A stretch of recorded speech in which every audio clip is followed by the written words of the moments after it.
Hello updated peoples ఎలా ఉన్నారు? Welcome to Goa vlogs. Thumbnail చూసే ఉంటారు. గోవాలో రెంట్ ఇంత, how much rent in Goa?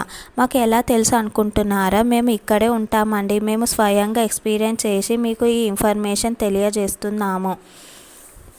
ఇక్కడ 3 టైప్స్ ఆఫ్ హౌసెస్ ఉంటాయండి. Furnished, semi furnished, unfurnished and also studio apartments కూడా ఉంటాయి. సో ఫర్నిష్డ్ హౌస్ గురించి లైక్ ఏరియాస్ని బట్టి ఉంటాయండి. పారాడమ్, అపుసలక్, పర్నం సిటీ లాంటి ఏరియాస్లో 1 BHK furnished house 2000 square feet 20 to 25,000 per month ఉంటుందండి.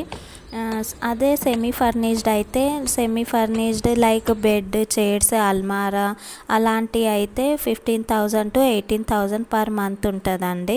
ఏరియాస్ని బట్టి ఉంటాయి రెంట్స్. అదే అన్ఫర్నిష్డ్ అయితే without any furnished 10,000 to 12,000 per month ఉంటుందండి. There is no to let boards in Goa. అవునండి, మీరు విన్నది నిజమే. గోవాలో టూలెట్ బోర్డ్స్ మీకు దాదాపు ఎక్కడ కనిపించవు. మరి రూమ్స్ ఎలా కనుక్కోవాలి అంటే ఇక్కడ బ్రోకర్స్ ఉంటారండి.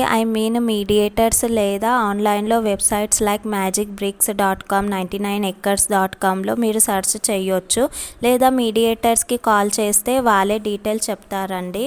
కానీ వాళ్ళకు మనం 1 month రెంట్ పే చేయాల్సి వస్తుంది. ఫర్ ఎగ్జాంపుల్ మీడియేటర్స్కి మనం ఒక 15K to 20K రేంజ్లో చెప్పామనుకోండి, అతను చూసి అడ్రస్ లేదా తనే స్వయంగా రూమ్స్ చూపిస్తాడు. మనకు నచ్చితే 1 month రెంట్ పే చేయాల్సి వస్తుంది. అదే రూమ్ 20K రేంజ్లో మనం డీటెయిల్స్ చెప్తే తనకు మనం 20K ఇవ్వాల్సి వస్తుందండి. అదే 15K రేంజ్లో చూడంటే తను 15K రేంజ్లో చూపిస్తే మనం 1 month రెంట్ అతనికి 15K ఇవ్వాల్సి వస్తుందండి. లేదా ఆన్లైన్ వెబ్సైట్స్లోవి మీరు సెర్చ్ చేసుకోవచ్చు. ఇక్కడ స్టూడియో అపార్ట్మెంట్స్ కూడా ఉంటాయి. 1 RK అంటే 1 కిచెన్, రూమ్ అండ్ బాత్రూమ్ ఉంటుందండి. 1 to 3 members దాకా షేర్ చేసుకోవచ్చు.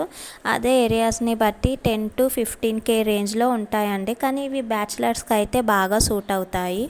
అదే ఫ్యామిలీస్కి అయితే ఫర్నిష్డ్, సెమీ ఫర్నిష్డ్ అయితే బాగుంటాయి. సో గోవాలో రూమ్స్ ఇలా ఉంటాయండి. మీకు ఇంకా ఎన్నో ఇన్ఫర్మేటివ్ వీడియోస్ కావాలంటే please like, share and comment. Don't forget to subscribe.